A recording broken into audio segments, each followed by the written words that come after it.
Bismillah wa salatu wa salamu ala rasulillah. Welcome to General Chemistry with Dr. Zainab. Today we are going to solve the problems for the midterm number 1, which covers chapter 1, 2, 3, and 4. So for the midterm, you were authorized to have the blank periodic table. So let's start with problem number 1. What answer should be reported with the correct number of significant figures for the following calculation? So we have 110 minus 9.1 divided by 12.38 times 15.469. So here we have to apply our rules. The first one is 110 minus 9.1. So this is subtraction. So here we need to consider the number of digits after the decimal point. For 110, 0 digit after the decimal point. For 9.1, we have 1 digit after the decimal point.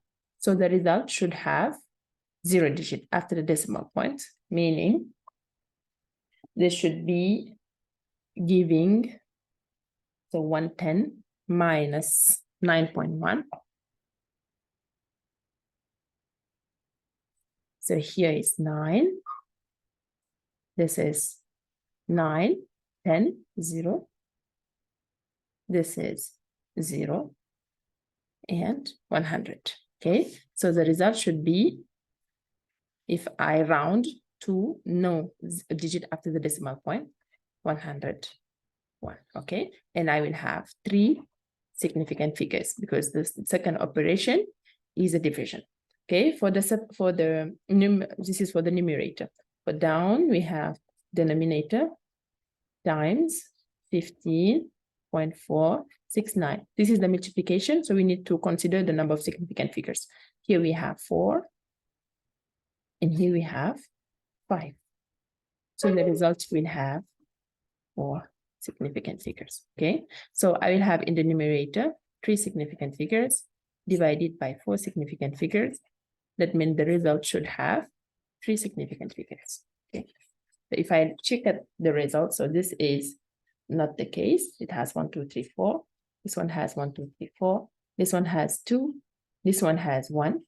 This one is the only one who has 3 significant figures. So the right answer is E. Okay, so here is just applying the rules. For addition or subtraction, we need to consider the number of digits at the decimal point. Here, when you calculate, you have 100.9, but you need to round to 0 digit after the decimal point, so it will be 101. For the denominator, you have 4 significant figures times 5 significant figures, so the result should have 4 significant figures. And the final result should be having 3 significant figures, and the only number with 3 significant figures is 0.527. If you move to problem number 2, which of the following is the smallest volume? So here you have different units, and microliter, milliliter, liter, nanoliter, picoliter. The first thing to do is to have everything with the same unit. Okay, so if I have 1.5 10 to the power 3 microliter, this is equal to 1.5 10 to the power 3 times 10 to the power minus 6 liter. Okay.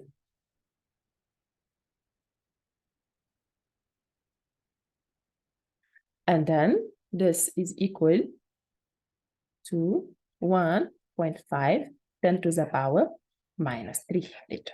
So you do the same for the rest. So here is 1.5 10 to the power minus 1 multiplied by 10 to the power minus 3 if it's in liter. Okay. And then you will have 1.5 10 to the power minus 4 liter. Here, it is already in liter, 1.5 10 to the power minus 5 liter. This one is nanoliter, so 1.5 multiplied by 10 to the power 6 multiplied by 10 to the power nanoliter is minus 9 liter. So this will be 1.5 10 to the power minus 3 liter. And you do the same here. So we have 1.5 times 10 to the power 8 and times 10 to the power minus 12 because it's picoliter in liter. So this will be equal to 1.5 10 to the power minus 4. So we have minus 3, minus 4, minus 5, minus 3, minus 4. So the smallest one is 1.5, 10 to the power minus 5. So our answer is C. Okay. So to compare numbers, you should get the same unit. So we convert everything to liter, and then we check the smallest one. Okay. So far, it was straightforward and easy. Okay. Now, if you look at question number 3, the elements in group 7A are known by what name?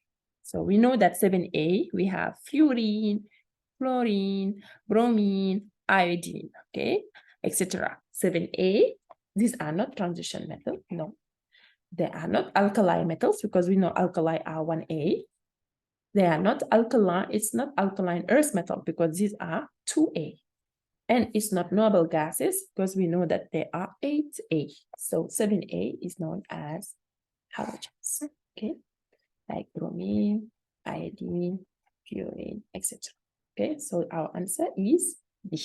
You just look at the periodic table, then you know where are these elements and their names. If you look at question number 4, which of the following statement about atomic mass is or are correct? The atomic mass listed in a modern periodic table for each element is the mass of the most abundant isotope. This is false, because we know that in the periodic table, different isotopes will have different mass, and you take into account the natural abundance of all of the isotopes. So this is not correct. The atomic mass listed in a modern periodic table is relative atomic mass of all isotopes of the elements. So we take into account all the isotopes. And based on the definition, the mass of one carbon-12 atom equals 12 AM. This is correct. Okay. This is our definition in chapter 2. Relative abundances of the isotopes of an element can be determined with a mass spectrometer. Yes, we show examples in our lectures. So that with mass spectrometer, different isotopes that will have different masses can be distinguished using this spectrometer, mass spectrometer. So what is correct is 2 and 3 only, and this is answer A. Okay, this is our correct answer. Let's move to problem number 5. The total volume of seawater is 1.5 10 to the power 21 liter. Assuming that seawater contains 3.1% of sodium chloride by mass, and its density is 1.03 gram per milliliter, calculate the total mass of chloride, sodium chloride in gram. Okay, so here the thing to remember is the relationship between the density and the mass. Let's remind that density equal mass times volume. So here we have the density 1.03 gram per milliliter, and we have the volume 1.5 10 to the power 21 liter. Okay, and we want to know the mass of sodium chloride, knowing that we have a percentage, it's only 3.1% that will be actually sodium chloride. So from the formula density equal mass divided by volume, we know that the mass will be equal to density times the volume. But here we need to consider the percentage. So it will be 3.1% of the mass that we will calculate. Okay, and here, don't forget, here is given in milliliter, here in liter. So you need to convert the milliliter to liter to continue, or the liter to milliliter to continue. Okay, so let's do that. We have the mass that will be equal to the density. So 1.03 gram. If I want it in liter, I multiply by 10 to the power minus 3 liter. And I multiply by the volume 1.5 10 to the power 21 liter. So you see the unit calculation. But here we have only 3.1%, so 3.1 divided by 100.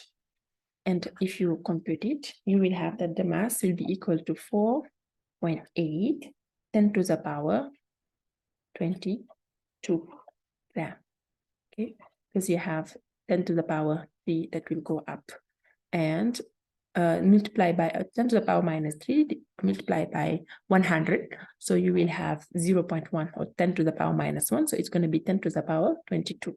And you have 1 times 3.1 multiplied by 1.5. So the power is 10 to the power 22. And the result is here. The answer. Okay, so here just be careful by converting either the liter in milliliter or the milliliter in liter, and you will get the right power here. Okay, let's move to problem number 6. What is the correct name of the compound SnC2H3O2 2 times? Okay, you look on your periodic table, you know that Sn is tin. Okay, so this is tin and 2 plus. So this is tin 2. Okay, and here you have C2H3O2 minus, or like this, CH3COO minus, which is the acetate. Okay, so here, since tin can be 2 plus or 3 plus, we need to name it like the oxidation state as tin 2, and this should be tin 2 acetate, the name of the cation, plus the name of the anion, and you remove anion in between. So tin 2 acetate. It's not tin diacetate. It's not tin 4 oxalate, because this is not oxalate. It's not tin 4 carbonate, because carbonate CO3 2 minus. It's not tin bicarbonate. Bicarbonate is CO3 minus. It's tin acetate, because this was part of the anion that you should know. Okay. You move to problem number 7. Which one of the following aqueous solution will react with potassium hydroxide to give precipitate? Okay, we have lithium nitrate, cesium chloride, barium chlorate, magnesium chloride, and sodium iodide. Potassium hydroxide, you should remember the formula is KOH. So if it's react with lithium nitrate, you will get what? You will get lithium oxide. Lithium oxide is soluble. If it reacts with cesium chloride, what will you get? Cesium hydroxide. These are the 1A family, so this will be soluble.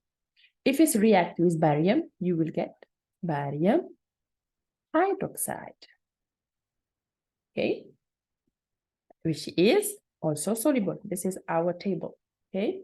If you get magnesium chloride, it will give magnesium hydroxide, and this is solid, because we know that the soluble hydroxide are the one from the 1A family, like this one, lithium, cesium, and also from the 2A, only barium. The rest have a very limited solubility, and that's why magnesium hydroxide is solid, not aqueous. And here, if it's reactive with sodium iodide, we'll get sodium hydroxide, and this is aqueous. So sodium, cesium, and lithium are from the 1A. It's soluble when it is with OH. From the 2A, you have only barium that will give something soluble. The rest will give something not soluble. So here the answer is D. Okay. Oh, this is the table from our solubility guidelines. If you look at question number 8, what is the oxidation number of iodine in iodic acid? Okay, so here the first thing to know is what is the formula of iodic acid. It's ic, so it is coming from iodate. Iodate, we know the formula is IO3 minus. So iodic acid will be simply HiO3. Okay, so we will do one by one the oxidation number of the element and the total oxidation number in the compound. We start by those we know. We know that hydrogen is +1. We know that oxygen, it will be +1 here because it's not with the 1A family. We know that oxygen is -2. We have 3 of it, so it will be -6. -6 + 1 -5. The compound is neutral, so this will be +5. And I have only one of it, so here is also an elemental +5. And that's why our answer is C. So here you have two things to do. First, remember that the iodic acid is coming from iodate to get the formula. Then it's an acid, meaning it has a proton. And then write the element that we know their oxidation state, meaning hydrogen here and oxygen. Calculate for in the total one -6 plus 1. So here should be +5. Since I have only one, it's going to be +5. Okay. To look at problem number 9, here we have 3 moles of nitrogen gas that was reacted with 11 mole of hydrogen gas to produce ammonia, according to this equation. So nitrogen gas plus 3 hydrogen gas give 2 ammonia gas. We have 2 nitrogen, 2 nitrogen. We have 6 hydrogen, 6 hydrogen. This is balanced. First we check. Which one of the following statement is false? So we have 5 statements. So we can start already by what we know. We have 3 moles of nitrogen.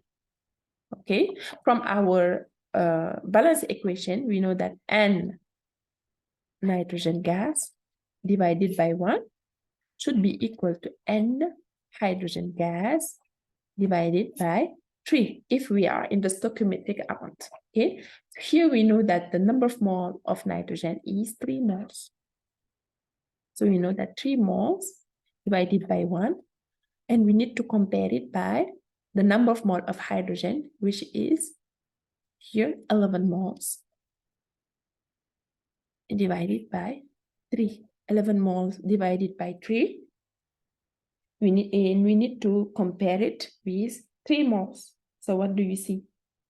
Yes, this is bigger. Okay, so we know that 11 mole divided by 3, okay, is bigger than 3 moles. Okay, so we know that nitrogen is the limiting reactant.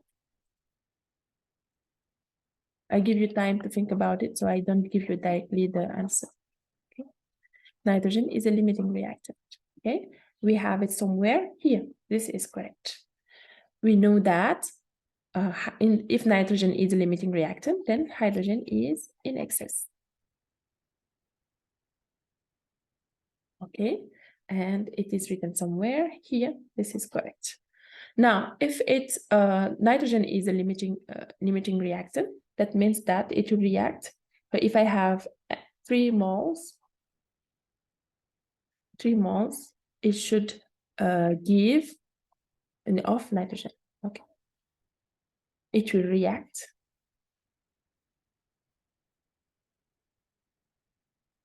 with N hydrogen equals 3 times here from this relationship, 3 times N nitrogen gas. So this is 3 times 3, 9 moles. So only 9 moles of hydrogen will react. That means that N left for hydrogen will be 11 minus 9, 2 moles. So 2 moles of hydrogen will be left. So this is correct. Okay.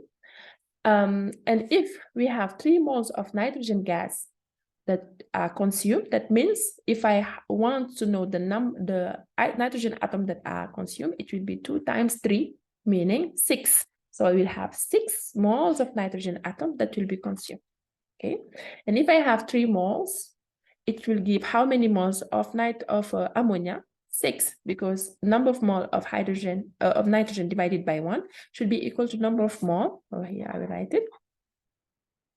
Should be equal to the number of mole of ammonia divided by 2. So the number of mole of ammonia is 2 times the number of mole of nitrogen, meaning 6.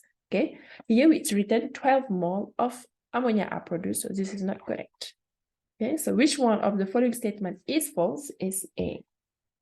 Okay, the answer for this one is A. All of these statements are correct if you check the data that you have, but we will produce 6 moles. 6 moles are produced. 6 moles of ammonia is produced. Okay, not 12.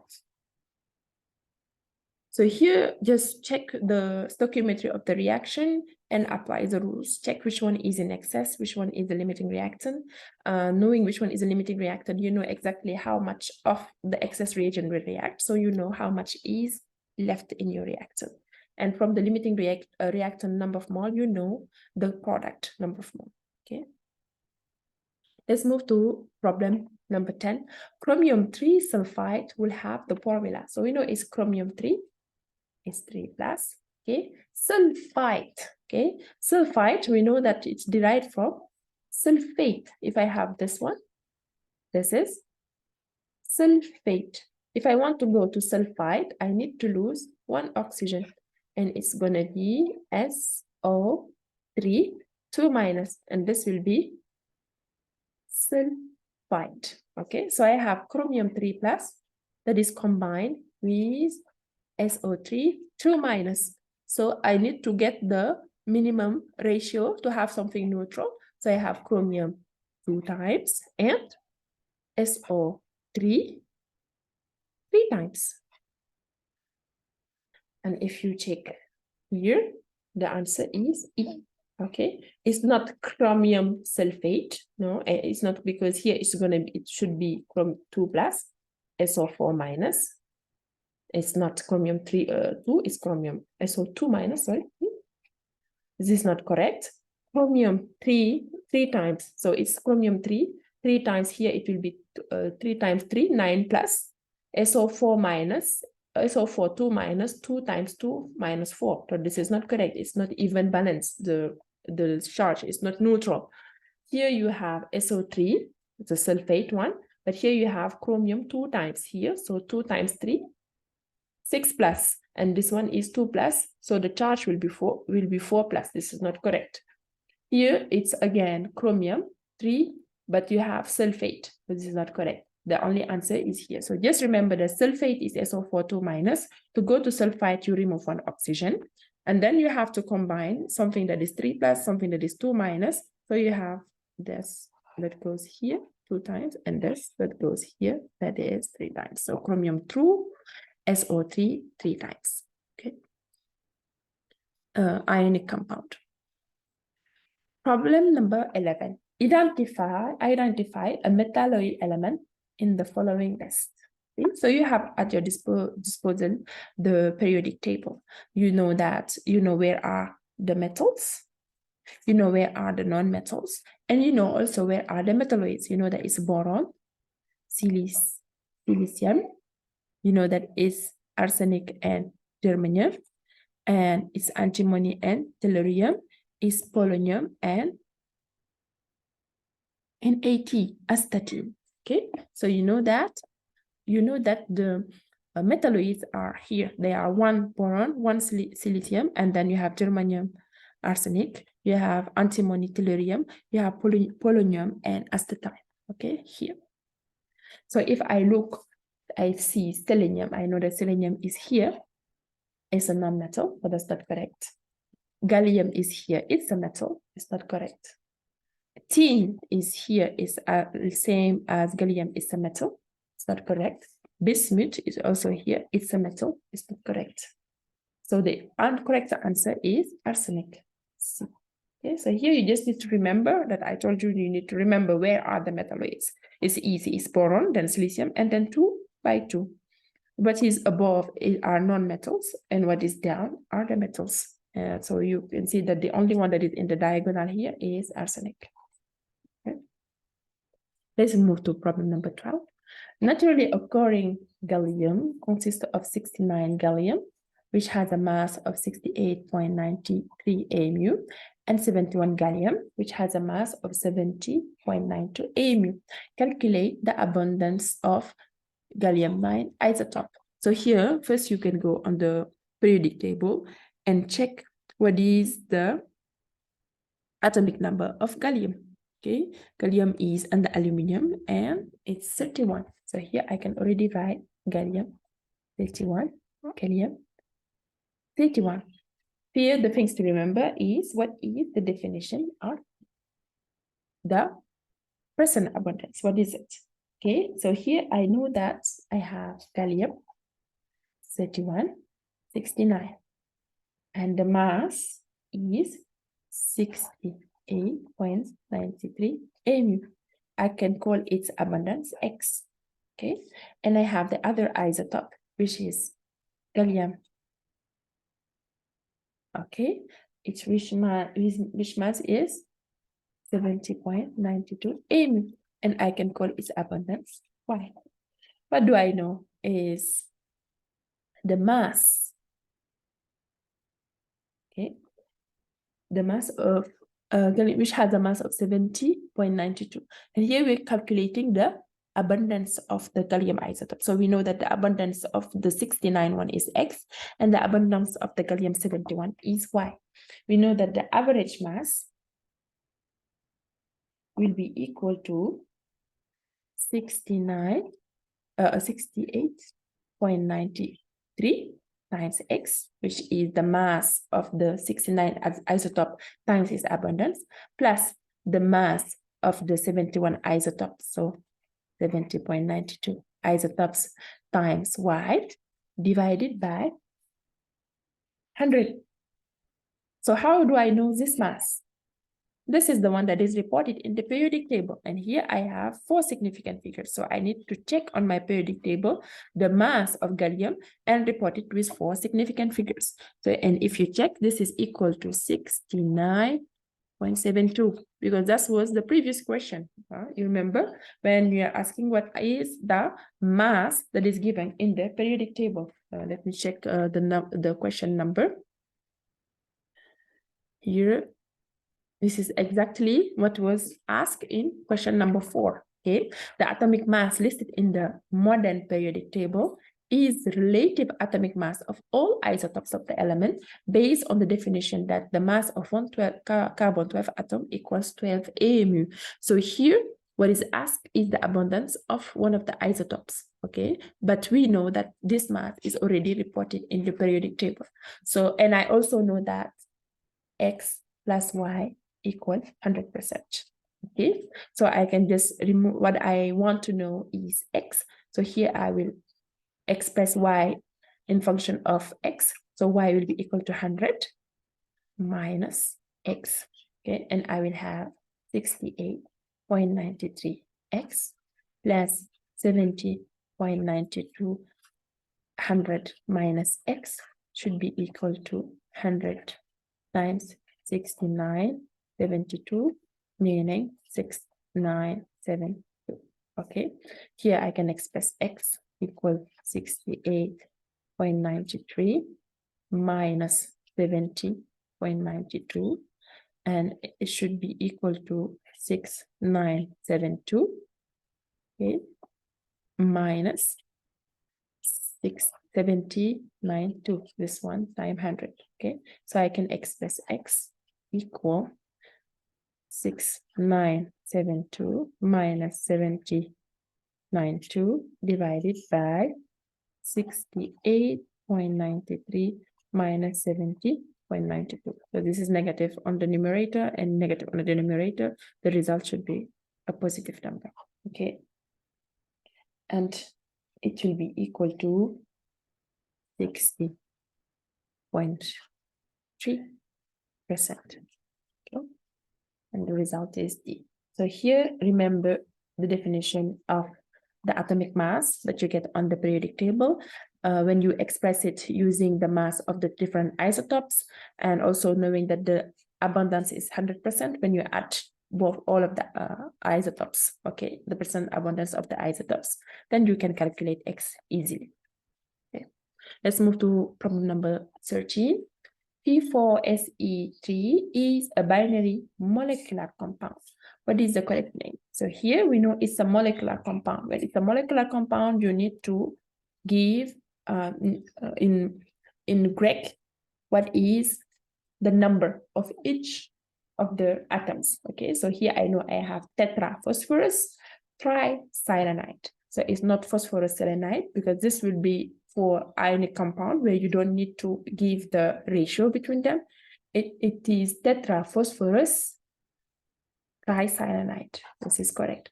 Phosphorus tricyanide is not correct because it doesn't give you the number of phosphorus that you have. Tetraphosphorocyanide is not correct because it gives you tetra, but it doesn't give you the tricyanide.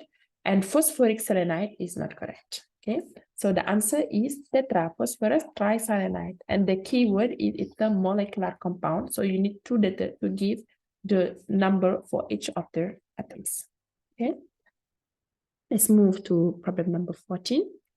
Experiment with the cathode ray tube discharge have shown that all forms of matters contain electrons, that all the nuclei contain protons, that alpha particles are heavier than protons, that all positive rays were actually protons, that beta particles are heavier than electrons. Okay, so we know that with the cathode ray tube discharge, it was about electrons, and it showed that all form of matter contains electrons. That was the results of this experiment. Okay, so just go back to chapter 2 and you can check all of the others that are not correct. Okay, let's move to problem number 15. Which of the following contain the same number of electrons? So we have aluminum 3+, boron 3+, calcium 2+, and nitride. Okay, here. So if you look at the periodic table, you see that aluminum here, Z is 13. Okay, boron, Z is 5. Calcium, Z equal 20. And nitrogen, Z equals 7. So we can know the number of electrons. So here, Z equals 13, and it's charged 3+. That means I lost 3 electrons. So the number of electrons will be 10. Here, Z equals 5, and I lost 3 electrons. So the number of electrons will be 2. 5 minus 3. 13 minus 3. Here, the number of proton is 20, and I lose 2 electrons. So 20 minus 2, 18. Here, Z equals 7 is 3 minus, that means I gain 3 electrons. 7 plus 3, 10. So the one who has the same number of electrons is aluminum and aluminum 3+ and the nitride ion. So 1 and 4. So the answer is 1 and 4. So just go to the periodic table, get the Z, and calculate the number of electrons for each of the compound, and then you can answer easily. Let's move to problem number 16. Which of the following act as a weak acid in aqueous solution? We have HF, HSO4-, H2PO4-, H2CO3. So this is hydrofluoric acid. This is hydrogen sulfate. This is dihydrogen phosphate. And this is carbonic acid. It's coming from carbonate. Okay, so this is SO4 2- and H+. This is 2H+ and PO4 3-. Okay, and this is 2H+ and CO3 2-. Carbonate, phosphate, and sulfate. Okay, and this is H+, F-. These are not part of our list of the strong acid, so they are all weak acid. So the answer is all of them. Okay. They are all weak acids. Let's move to problem number 17. Here, calculate the maximum mass of P2I4 that can be produced, so diphosphorus tetraiodide, that can be produced from 5 grams of tetraphosphorus hexaoxide of and 8 grams of iodine according to the equation. So we have 5 P4O6 plus 8 I2 give 4 P2I4 and 3 P4O10. And if you check if it is balanced, so we have 20 here, 8 plus 12 is balanced. We have 30 here, 3 times 10, 30. We have 16 here, so 4 times 4, 16. So the equation is balanced.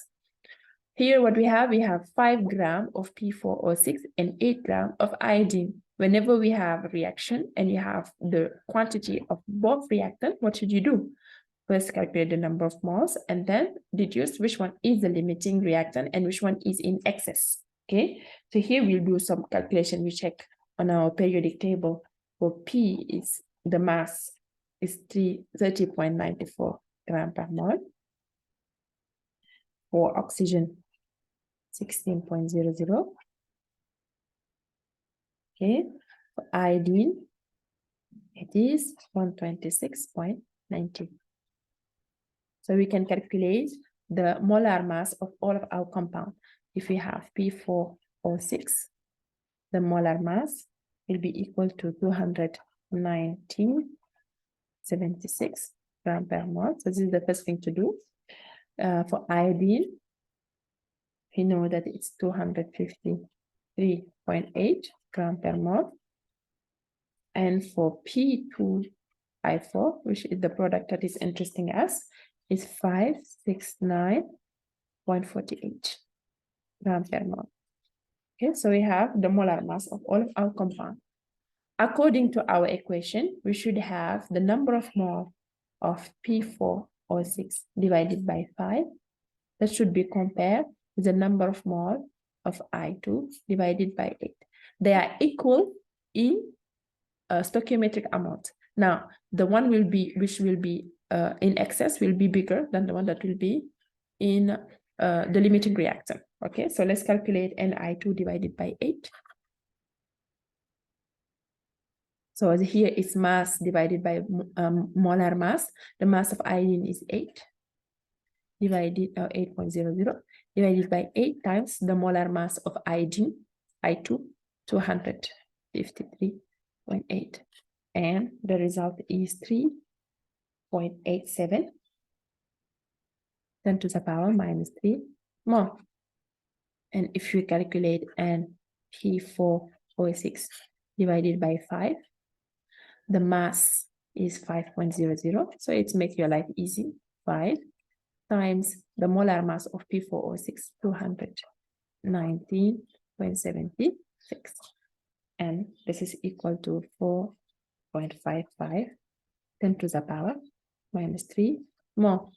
And this one is bigger, so we know that number of mole of P4O6 divided by 5 is bigger than number of mole of iodine divided by 8. So iodine is the limiting reactant.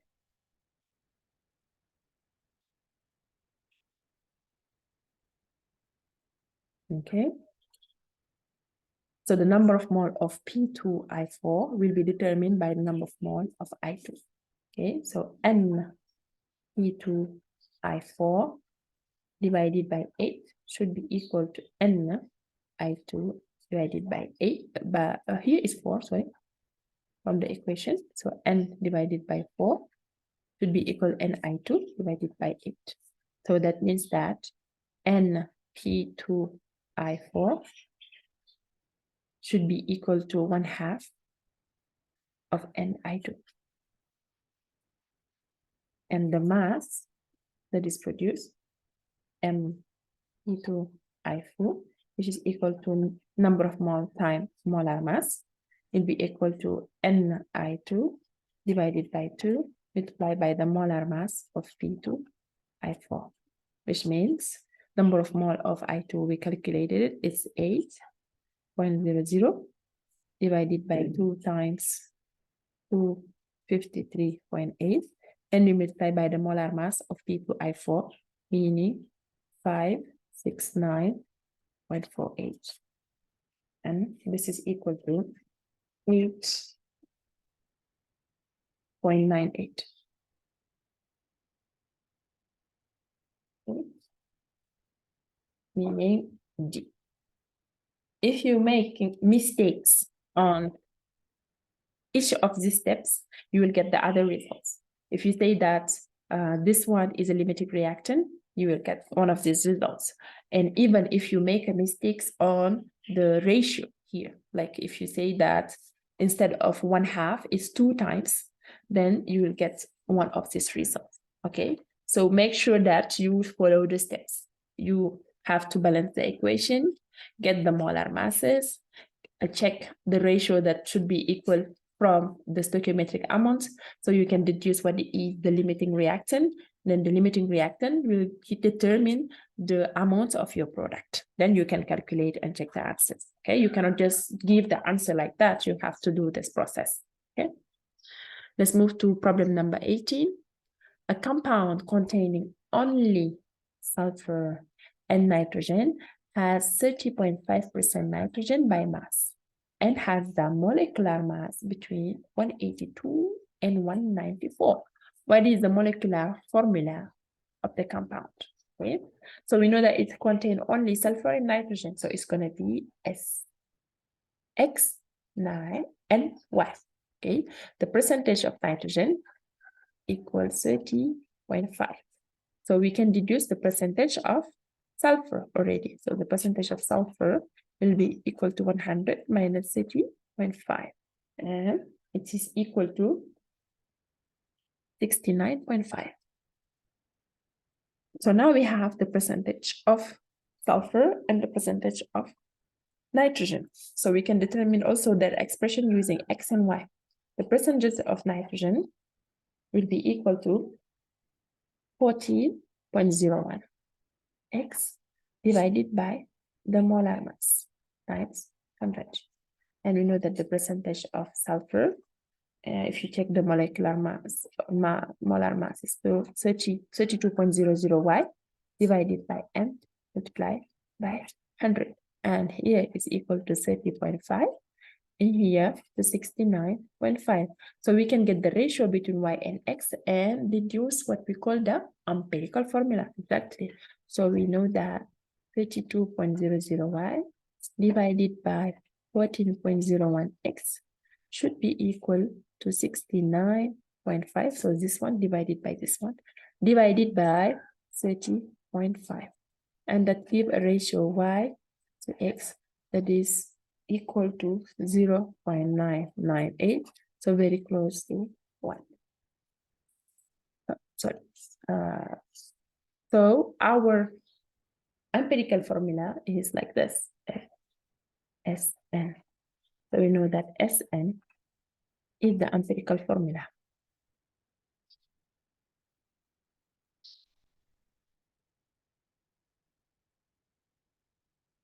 So if I want to know X, I need to know the molar mass. So I know that X times the molar mass of the empirical formula. So for sulfur is 32.00 plus nitrogen 14.01 should be equal to the molar mass. Okay, so if I deduce X should be equal to the molar mass divided by 30.00 plus 14.01. And I have M1 and M2, so I will have X1 and X2. So X1,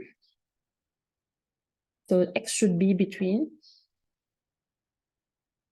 X1 and X2 because I have a molar mass between M1 and M2 and their value are 182 and 192. So I calculate the bond X1 and X2. X1 should be equal to 182 divided by 32.00 plus 40.01. So X1 equal 3.96 and X2 equal 194 divided by 32.00 plus 14.01 equal to 422. So I know that X will be an integer between 3.96 and 4.22. That means that X equal 4. So the only integer that is between 3.96 and 4.22 is X equal 4. So I have my formula S4 and 4. And the choice is C. Okay, this is how you solve it. You have to follow the steps to check that it's X, S, X, and Y. Since it's only have sulfur and nitrogen, you have the percentage of nitrogen, you can deduce the percentage of sulfur. You also have that expression using the molar mass and their percentages from the formula X and Y. So you get the ratio between Y and X to determine the empirical formula. And we know that the relationship between the molar mass, the mass of the empirical formula, and X is this one. So we can deduce the value of X depending on the molar mass. We know that the molar mass is between 182 and 194. So we have between M1 and M2. So similarly, X will be between X1 and X2, but we know that X is an integer. So here between 3.96 and 4.22, the only integer is X equal 4. So that's why you have S4 and 4. Okay. Let's move to problem number 19.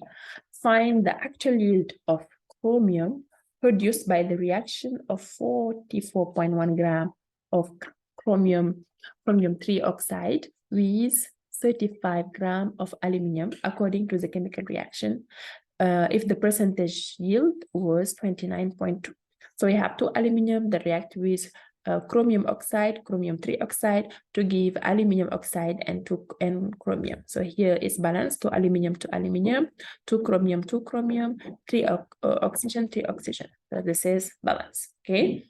So what should we do first? We have two reactants, and each of the reactants we have their mass. So we need to determine which one is in excess and which one is our limiting reagent.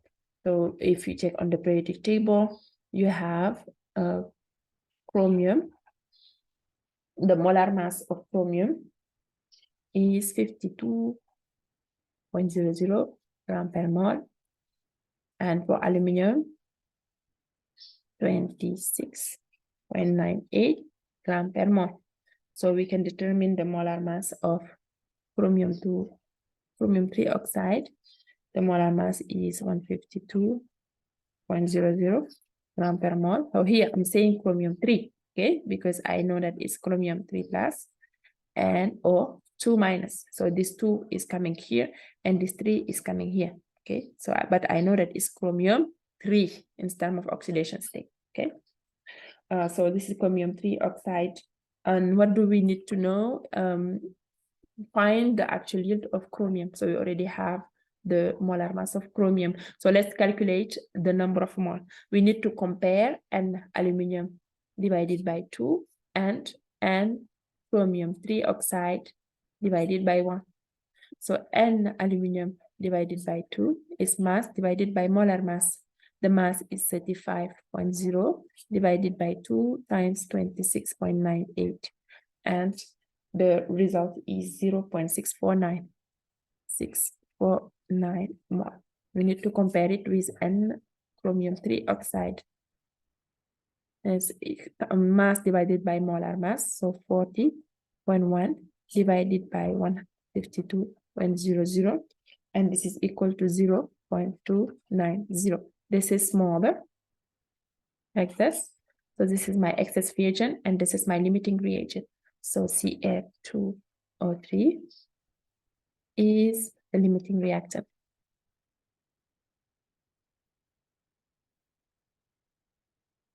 It will determine the quantity of chromium that will be formed. And I know that NCA2O3 should be equal to N chromium divided by 2. So the number of mole of chromium will be 2 times the number of mole of chromium 3 oxide. So I can determine also the mass of chromium, which is equal to mass to number of mole times molar mass. So 2 times N chromium oxide, chromium 3 oxide, times the molar mass of chromium. And this is equal to 2 times the number of mole we already calculated, 0.290. And the molar mass of chromium is 52.00. And the mass is equal to 8.81.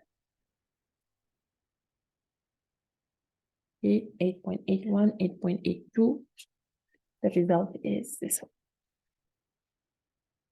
Okay, so if you made mistakes on which one is the limiting reactant and on the ratios, you will get the other one. So here you have to follow the steps, check the reaction is balanced again. You have the molar masses, calculate the number of mole and compare to the stoichiometric amount to determine which reactant is a limiting reactant, and the amount of limiting reactant will determine the amount of the product that you are looking for, calculate, and then you can get the result.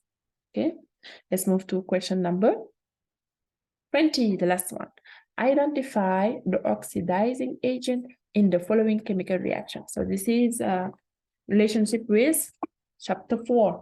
So let's do one by one. We have manganese, O4 minus. Get the element. and the whole compound. But we know is oxygen is -2. We have 4 of it, -8. And plus something positive should give -1. So this is +7. And we have 1 of it, +7. Manganese 2 plus this one is easy. It's just +2. And we have H2SO3. So what we know is for sure oxygen is -2, hydrogen is +1. We have 2 of it +2. We have 6 of it, 3 of it -6. So -6 plus 2 -4. You need to have something that is neutral. So here is +4 +4. Okay. And we have SO4 2 minus. Yes. Yes. The compound, we know that oxygen -2. We have 4 of it -8. And the total charge is -2. So +6. And here +6. Okay, so we have all of our compound. We know that H plus is and plus here, nothing happened to it. Oxygen -2, nothing happened to it. So we have manganese that was +7, that becomes +2. So manganese go +7 to +2 is reduced. We know that also sulfur goes from +4 to +6, is oxidized.